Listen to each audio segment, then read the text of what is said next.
Hi friends, 2016 ಡಿಸೆಂಬರಲ್ಲಿ ವಿವಿಧ ESCOMs ಅಂದರೆ electrical distributions companies ಕರ್ನಾಟಕದಲ್ಲಿ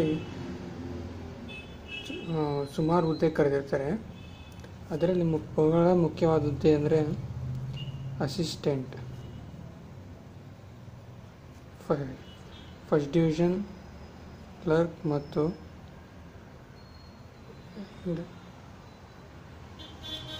junior assistant, second division clerk, ಸಹಾಯಕ ಮತ್ತು ಕಿರಿಯ ಸಹಾಯಕ ಹುದ್ದೆ SDA ಪೋಸ್ಟ್ ಇದೆ. ಯಾವ್ಯಾವ ಎಷ್ಟೆಷ್ಟು ಪೋಸ್ಟ್ ಇದೆ ಅಂದರೆ KPTCL ಮಾತೃ ಇಲಾಖೆಯಲ್ಲಿ FDA 83 ಪೋಸ್ಟ್ ಇದೆ. SDA 20 ಪೋಸ್ಟ್ ಇದೆ. ಸೆಸ್ಕಾಮ್ ಚಾಮುಂಡೇಶ್ವರಿ ವಿದ್ಯುತ್ ಕಂಪನಿಯಲ್ಲಿ 70 ಪೋಸ್ಟ್ ಇದೆ. SDA 100 ಪೋಸ್ಟ್ ಇದೆ. ಎಸ್ಕಾಮ್ ಹುಬ್ಳಿ ಡಿವಿಷನಲ್ಲಿ FDA 119 ಪೋಸ್ಟ್ ಇದೆ. SDA 70 ಪೋಸ್ಟ್ ಇದೆ. ಚೆಸ್ಕಾಮ್ ಗುಲ್ಬರ್ಗ ಡಿವಿಷನಲ್ಲಿ 150 ಪೋಸ್ಟ್ FDA ಇದೆ. SDA 100 ಪೋಸ್ಟ್ ಇದೆ. ಇದು ಎಕ್ಸಾಮ್ ಪ್ಯಾಟರ್ನ್ ಹೆಂಗಿರುತ್ತೆ ನೋಡೋಣ ಬನ್ನಿ. ಎಕ್ಸಾಮ್ ಇದು ಕಂಪ್ಯೂಟರ್ ಬೇಸ್ಡ್ ಎಕ್ಸಾಮ್. ಇದು ಕಂಪ್ಯೂಟರ್ ಬೇಸ್ಡ್ ಮೀನ್ಸ್ ಕಂಪ್ಯೂಟರಲ್ಲಿ ಟಿಕ್ ಮಾಡೋಂಥ ಎಕ್ಸಾಮ್ ಇದು. ಸೊ ಇದು ಎಷ್ಟು ಅವರ್ ಅಂದರೆ 2 hours ಡ್ಯೂರೇಷನ್ ಇರುತ್ತೆ. 2 hours ಡ್ಯೂರೇಷನ್ ಬೋತ್ FDA ಮತ್ತು SDA, FDA and SDA 2 hours time ಇರುತ್ತೆ. ಕ್ವಶನ್ಸ್ ಬಂದು 100 ಮಾರ್ಕ್ಸ್ ಬಂದು 100 ಇರುತ್ತೆ.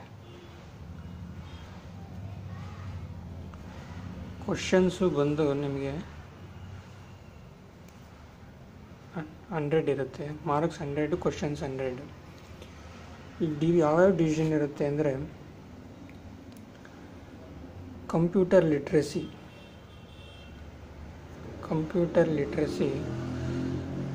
ನಿಮಗೆ 20 ಮಾರ್ಕ್ಸ್ ಇರುತ್ತೆ. ಕಂಪ್ಯೂಟರ್ ಲಿಟ್ರಸಿ 20 ಮಾರ್ಕ್ಸ್ ಇರುತ್ತೆ. ಮತ್ತು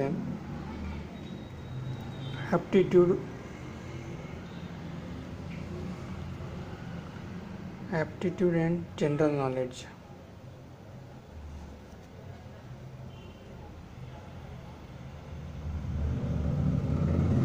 40 ಮಾರ್ಕ್ಸ್ ಇರುತ್ತೆ. ಮತ್ತು ಕೊನೆಯದಾಗಿ ಇಂಗ್ಲೀಷ್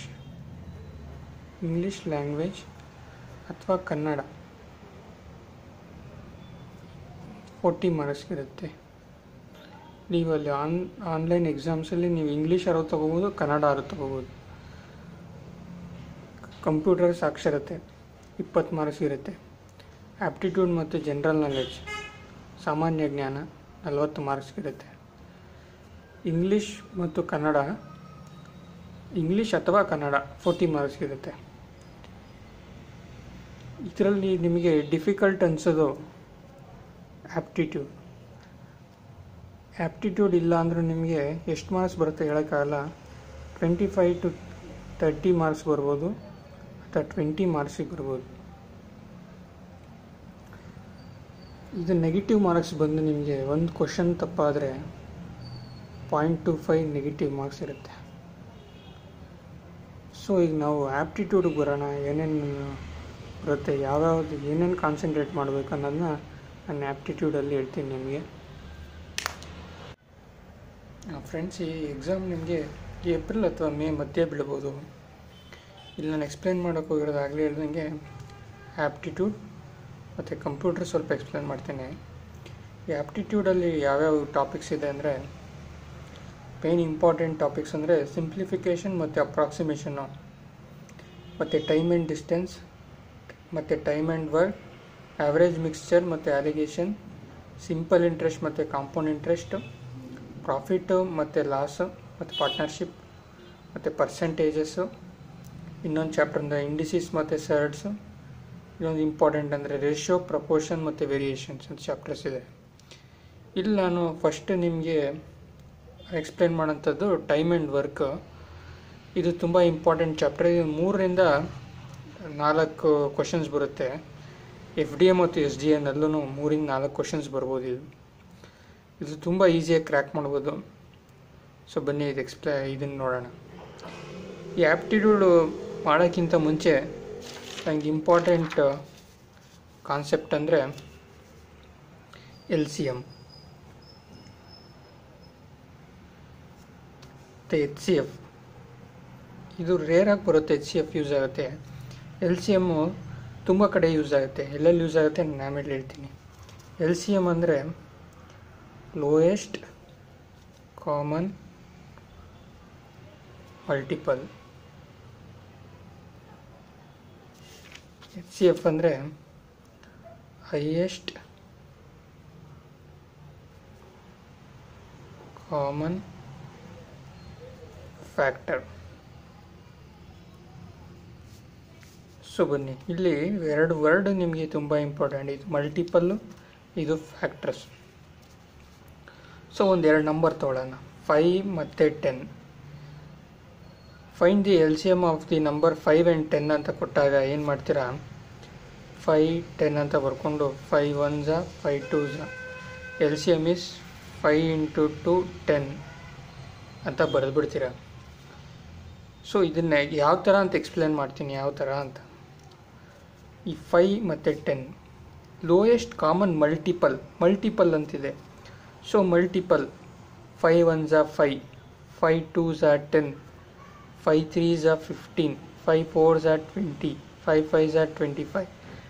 ಇವುಗಳನ್ನ ನೀವು ಮಲ್ಟಿಪಲ್ಸ್ ಅಂತೀವಿ. ಸೊ ಅದೇ ಥರ 10ಗೆ ಬರೋಣ. 10 1s 10, 10 2s 20, 10 3s 30, 40. ಸೊ ಇದೆಲ್ಲ ಮಲ್ಟಿಪಲ್ಸ್. ಕಾಮನ್ ಮಲ್ಟಿಪಲ್ಸ್ ಯಾವ್ದು ನೋಡೋಣ. ಇದರಲ್ಲಿ ಈ ಟರ್ಮಲ್ಲಿ ಈ ರೋನಲ್ಲಿ ಕಾಮನ್ ಯಾವುದು? 10 ಕಾಮನ್ ಇದೆ. ಸೊ 20 ಕಾಮನ್ ಇದೆ. ಸೊ ಲೋಯೆಸ್ಟ್ ಇದರಲ್ಲಿ ಯಾವುದು ಲೋಯೆಸ್ಟ್ ಇದೆ? 10. So 10 is the lowest common multium. 10 is the LCM. ಇದು ತುಂಬ ಇಂಪಾರ್ಟೆಂಟು, ಎಲ್ಲ ಕಡೆ ಬರುತ್ತೆ, ನೆನ್ಪಿಟ್ಬಿಡಿ. ಇದಕ್ಕೆ ಬರೋಣ ಬನ್ನಿ. Highest common factor. So again ಒಂದು ಟರ್ಮ್ ತೊಗೊಳ್ಳೋಣ, 10 ಮತ್ತು 20. This is multiple, this is factors ಅಂದರೆ ಯಾವ್ದು? ಸೊ 10 ತೊಗೊಂಡ್ರೆ ಮಲ್ಟಿಪಲ್ ಆಗಂತ ಇದು ಯಾವ್ದು ಮಲ್ಟಿಪ್ಲೈ ಆಗುತ್ತೆ? ಸೊ ಫಾರ್ ಎಕ್ಸಾಂಪಲ್ 2 5s 2ಇಂದ ಹೋಗೋಣ. ಸೊ 1ಇಂದನೇ ಹೋಗೋಣ. 1 10s 10. ಓಕೆನಾ? ಫ್ಯಾಕ್ಟರ್ಸ್ ಯಾವುದು? ಇದು ನೆಕ್ಸ್ಟ್ ಹೇಳಿ. 2 5s 10. ಇನ್ಯಾವುದರಲ್ಲೂ ಹೋಗೋಕ್ಕಾಗಲ್ಲ. 1 2 5 2s 10 ಅಂತಲೇ ಬರ್ಬೋದು. 5 2s 10 ಇಲ್ಲೇ ರಿಪೀಟ್ ಆಗಿದೆ. ಸೊ ಇದೇನು ಬೇಡ. So this is called factors ಯಾವುದು? 1 10 2 5 ಆರ್ ಕಾಲ್ಡ್ ಫ್ಯಾಕ್ಟರ್ಸ್. ಓಕೆನಾ? ಅದೇ ಥರ 20 ಬರೋಣ. So 1 20s 20, 2 10s 20. ಓಕೆನಾ? 5 4s 20. ಸೊ ಹಂಗೆ 10ಇಂದ 10 2s 20 ಇಲ್ಲೇ ರಿಪೀಟ್ ಆಗಿದೆ. ಸೊ ಹಂಗಾಗಿ ಬೇಡ. ಸೊ ಈಗ ಬರೋಣ. 10ಗೆ ಫ್ಯಾಕ್ಟರ್ಸ್ ಯಾವುದು? 1 2 1 2 5 and 10 ಆರ್ ಕಾಲ್ಡ್ ಫ್ಯಾಕ್ಟರ್ಸ್. ಇದೇ ಫ್ಯಾಕ್ಟರ್ಸ್ ಅಂತೀವಿ. ಸೊ 20ಗೆ factors 1 2 1 2 4 5 and 20 are called factors. So ಇದರಲ್ಲಿ ಯಾವುದು ಹೈಯೆಸ್ಟ್ ಕಾಮನ್? ಇದು ಕಾಮನ್ ಫ್ಯಾಕ್ಟರ್ಸ್ ಯಾವುದು? 1 is the common, 2 is the common factor, 5 is the common factor. Common factor ಇದು common multiples. Okay. So common factors ಅಂದರೆ highest common factors. Highest ಯಾವುದಿದೆ? 5. HCF is 5. ಇದು ತುಂಬ basic ಮ್ಯಾಥಮೆಟಿಕ್ಸಲ್ಲಿ ಮರ್ತೋಗ್ಬಿಟ್ಟಿರ್ತಾರೆ, ನಾನು ರಿಫ್ರೆಶ್ ಮಾಡಿದ್ದೀನಿ. Next ಈ ಪ್ರಾಬ್ಲಮ್ ಬರೋಣ ಬನ್ನಿ. ನೆಕ್ಸ್ಟ್ ಹೇಳೋಕೆ ಹೊರಟಿರೋದು time and work, important topic. First ಇದನ್ನು ಓದೋಣ ಬನ್ನಿ questions. A and B can do a piece of work in 15 days and 20 days respectively. A works for 3 days and leaves. How many days will B then take to complete the remaining work? So ಇದನ್ನು ಹೇಳ್ತೀನಿ. 15 days, 16 days, 20 and cannot be ಕನ್ನಡದಲ್ಲಿ ಹೇಳ್ತೀನಿ ನೋಡಿ, cannot be determined. A and B ಕ್ರಮವಾಗಿ ಒಂದು ಕೆಲಸವನ್ನು 15 ದಿನಗಳಲ್ಲಿ ಬರ್ಕೊಂಬಿಡೋಣ. A ಒಂದು ಕೆಲಸ, ಒಂದು ವರ್ಕ್ ಕೆಲಸ ಇದು ಆಯಿತಾ. ಒಂದು ಕೆಲಸವನ್ನು 15 ದಿನಗಳಲ್ಲಿ 15 ಡೇಸಲ್ಲಿ ಮಾಡ್ತಾನೆ, ಮಾಡೋ ಸಾಮರ್ಥ್ಯ ಇದೆ. ಬಿ ಅದೇ ಕೆಲಸನ, ಬಿ ಅದೇ ವರ್ಕ್ನ 20 ಡೇಸಲ್ಲಿ ಮಾಡ್ತಾನೆ, ಮಾಡಬಲ್ಲರು. ಎ 3 ದಿನಗಳ ಕಾಲ ಕೆಲಸ ಮಾಡುತ್ತಾರೆ. ಈಗ ಒಂದು ಎಕ್ಸಾಂಪಲ್, ಇದು ಒಂದು ವರ್ಕ್, ಎ ಮತ್ತು ಬಿ ಇಬ್ಬರು ಮಾಡೋಂಥ ವರ್ಕ್ ಇದು. ಓಕೆ, ಎ 3 ದಿನಗಳ ಕಾಲ ಮಾಡ್ತಾನೆ, ಎ 3 ಡೇಸ್ ಮಾಡ್ತಾನೆ ಎ, ಮತ್ತು ಹೊರ ಹೋಗುತ್ತಾರೆ. ಎ 3 ಡೇಸ್ ಮಾಡಿ ಹೊರಗೆ ಹೋಗ್ಬಿಡ್ತಾನೆ. ಇದು ಬಾಕಿ ಉಳಿದಿರೋ ಕೆಲಸ. ಇದು ಬಾಕಿ ಉಳಿದಿರೋ ಕೆಲಸನ ಪೂರ್ತಿ ಉಳಿಸಲು ಬಿಗೆ ಇದನ್ನು ಎಷ್ಟು ದಿನದಲ್ಲಿ ಮಾಡುತ್ತಾನೆ ಅನ್ನೋದೇ ಪ್ರಶ್ನೆ. ಸೊ ನಾನು ಆಗಲೇ ಎಕ್ಸ್ಪ್ಲೇನ್ ಮಾಡಿದೆ LCM ಅಂತ, ಈಗ ಅದು ಹೆಲ್ಪ್ ಆಗುತ್ತೆ. ಏನಕ್ಕೆ ಹೇಳ್ತೀನಿ ಬನ್ನಿ. ಸೊ ಈಗ ಒಂದು ಏನು ಮಾಡ್ತೀರಾ, ಎ ಮತ್ತು ಬಿ ಒಂದು ಕೆಲಸನ ನೀವು ಒಂದು ಟರ್ಮಾಗಿ ಇಮ್ಯಾಜಿನೇಷನ್ ಮಾಡ್ಕೊಬಿಡಿ. ಫಾರ್ ಎಕ್ಸಾಂಪಲ್, ಈಗ ಒಬ್ಬ ಇಟ್ಟಿಗೆ ಕೆಲಸದವನು, ಮೀನ್ಸ್ ಗಾರೆ ಕೆಲಸದವನು ಇರ್ತಾನೆ ಅಂದ್ಕೊಳ್ಳಿ. 15 ದಿನದಲ್ಲಿ ಅವನು 60 ಗಾರೆ ಕಟ್ಟಬಲ್ಲ, 60 ಇಟ್ಟಿಗೆ ಕಟ್ಟಬಲ್ಲ. ಯಾರು? ಎ. ಅದೇ ಬಿ 20 ದಿನಗಳಲ್ಲಿ 60 ಇಟ್ಟಿಗೆ ಕಟ್ಟಬಲ್ಲ. ಸೊ ಇವನ ಎಫಿಷಿಯನ್ಸಿ ಜಾಸ್ತಿ ಇದೆ, ಇವನ ಎಫಿಷಿಯನ್ಸಿ ಕಮ್ಮಿ ಇದೆ ಅಷ್ಟೇ. ಇದು ನಾವು ಇಮ್ಯಾಜಿನರಿ ಟರ್ಮ್, ಇಮ್ಯಾಜಿನ್ ಮಾಡ್ಕೋಬೋದು. ಇಮ್ಯಾಜಿನ್ ಯಾಕೆ ಮಾಡ್ಕೋತೀವಿ ಅಂದರೆ, ಒಂದು ದಿನದ ನಾವು ವರ್ಕ್ನ ಪಡ್ಕೊಳ್ಳೋಕ್ಕೋಸ್ಕರ ಇಮ್ಯಾಜಿನೇಷನ್ ಮಾಡ್ಕೋತೀವಿ. ಇದು ಎಷ್ಟಾರು ಮಾಡ್ಕೋಬೋದು, 70 ಮಾಡ್ಕೋಬೋದು ಈ ಥರ. ಸೊ ನಾನು ಯಾಕೆ ಲೋಯೆಸ್ಟ್ ಕಾಮನ್ ಮಲ್ಟಿಪಲ್ ಯಾಕೆ ಯಾವ ಥರ ಇಮ್ಯಾಜಿನೇಷನ್ ಮಾಡ್ಕೊಂಡು ನಿಮ್ಗೆ ಆನ್ಸರ್ ಸಿಗುತ್ತೆ ಅಂದರೆ, LCM ಲೋಯೆಸ್ಟ್ ಕಾಮನ್ ಮಲ್ಟಿಪಲ್. ಈ ಎರಡರ ಮಧ್ಯೆ ಲೋಯೆಸ್ಟ್ ಕಾಮನ್ ಮಲ್ಟಿಪಲ್ನ ಒಂದು ಟರ್ಮ್ನ ನೀವು ಇಮ್ಯಾಜಿನೇಷನ್ ಮಾಡಿಕೊಂಡ್ರೆ ನಿಮಗೆ ಆನ್ಸರ್ ಬೇಗ ಬರುತ್ತೆ. ಸೊ ಯಾವ ಥರ ನಿಮಗಿರೋ ಕಾನ್ಸೆಪ್ಟ್ ಯಾವ ಥರ ಹೇಳ್ತೀನಿ ರೀ. 15 ಮತ್ತು 20 ಡೇಸ್, ಓಕೆನಾ. ಈ 15ದು ಮಲ್ಟಿಪಲ್ಸ್ ಏನು? 15 1 15, 30, 45, 60, 75, 90, 105, 120. So 20, 40, 60, 80, 100, 120. ನಮಗೆ ಇಲ್ಲಿ ಕಾಮನ್ ಮಲ್ಟಿಪಲ್ ಯಾವುದು? 60 ಆ್ಯಂಡ್ 120. ಲೋಯೆಸ್ಟ್ ಕಾಮನ್ ಮಲ್ಟಿಪಲ್ ಯಾವುದು? 60. ಇದು ತಗೊಂಡು ಆನ್ಸರ್ ಬರುತ್ತೆ. ಬಟ್ ನಾವು ಪ್ರಿಫರ್ ಮಾಡೋ ಲೋಯೆಸ್ಟ್ ಕಾಮನ್ ಮಲ್ಟಿಪಲ್ ತೊಗೊಂಡ್ರೆ ನಿಮ್ಗೆ ಆನ್ಸರ್ ಬೇಗ ಬರುತ್ತೆ. ಇದನ್ನು ಮಾಡಿ ತೋರಿಸ್ತೀನಿ. ಫಸ್ಟ್ ಇದ್ರ ಬರೋಣ ಬನ್ನಿ. ಸೊ ಇದು ಒಂದು ಇಮ್ಯಾಜಿನರಿ ಟರ್ಮ್, ನೀವು ಯಾವ್ದಾದ್ರು ಇಮ್ಯಾಜಿನೇಷನ್ ಮಾಡ್ಕೋಬೋದು. ಬಟ್ ಕಾಮನ್ ಮಲ್ಟಿಪಲ್ ಇಮ್ಯಾಜಿನೇಷನ್ ಮಾಡಿಕೊಂಡ್ರೆ ನಿಮಗೆ ಆನ್ಸರ್ ಬೇಗ ಬರುತ್ತೆ. ಸೊ ಬನ್ನಿ ಈಗ ಹೇಳ್ತೀನಿ. ಎ 15 ಡೇಸಲ್ಲಿ ವರ್ಕ್ ಮಾಡೋ ಸಾಮರ್ಥ್ಯ ಇದೆ, ಬಿ 20 ಡೇಸಲ್ಲಿ ಮಾಡ್ತಾರೆ. ಫಾರ್ ಎಕ್ಸಾಂಪಲ್, ಇವರಿಬ್ಬರು 60 ಇಟ್ಟಿಗೆನ ಕಟ್ಟಬೋದು ಅಂದ್ಕೊಳ್ಳಿ. ಲೋಯೆಸ್ಟ್ ಕಾಮನ್ ಮಲ್ಟಿಪಲ್ ಇದು. 60 ವರ್ಕ್ ಮಾಡ್ತಾರೆ. 15 ಡೇಸಲ್ಲಿ 60 ವರ್ಕ್ ಮಾಡ್ಬೋಲ್ಲ, 20 ಡೇಸಲ್ಲಿ 60 ವರ್ಕ್ ಮಾಡ್ಬೋಲ್ಲ. ಸೊ ಒಂದು ದಿನಕ್ಕೆ, ಒನ್ ಡೇಗೆ ಎಷ್ಟು ವರ್ಕ್ ಮಾಡ್ತಾನೆ, ಇವನು 1 ಡೇಗೆ ಎಷ್ಟು ವರ್ಕ್ ಮಾಡ್ತಾನೆ. ಸೊ ನಿಮಗೆ ಇಲ್ಲೇ ಗೊತ್ತಾಗ್ಬಿಡುತ್ತೆ. 60 work divided by 15 days. Work days 15 4s 60. So 4 work per day ಇಲ್ಲೇ ಬಂದ್ಬಿಡುತ್ತೆ. 4 ವರ್ಕ್ ಪರ್ ಡೇ. ಇವನು ಒಂದು ದಿನಕ್ಕೆ 4 ವರ್ಕ್ ಪರ್ ಡೇ. ಒಂದು ದಿನಕ್ಕೆ ಮಾಡೋಂಥ ವರ್ಕು 4 ಪಾರ್ಟ್ ಆಫ್ ವರ್ಕ್ ಮಾಡ್ತಾನೆ. ಅಂದರೆ 60 ಇಟ್ಟಿಗೆನಲ್ಲಿ 4 ಇಟ್ಟಿಗೆನ ಒಂದು ದಿನದಲ್ಲಿ ಕಟ್ತಾನೆ ಇವನು. ಓಕೆನಾ?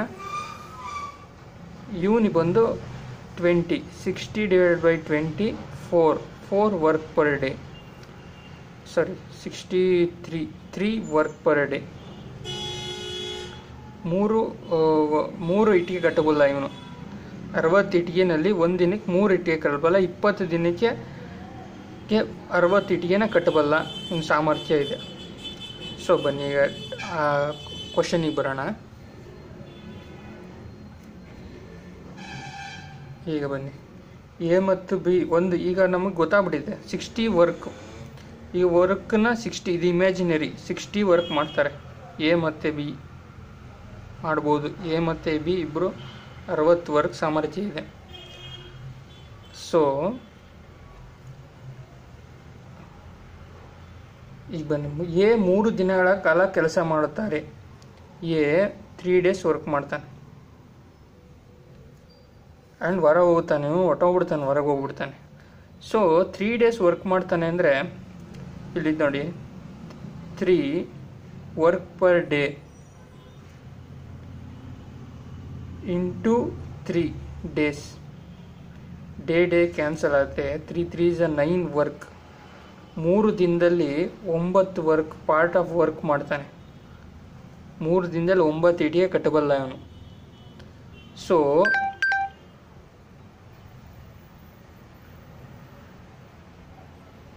9 ಇಟಿಗೆ ಕಟ್ಟಬಲ್ಲ. ಸೊ ಇನ್ನು ಉಳಿದಿರೋದು 60ಅಲ್ಲಿ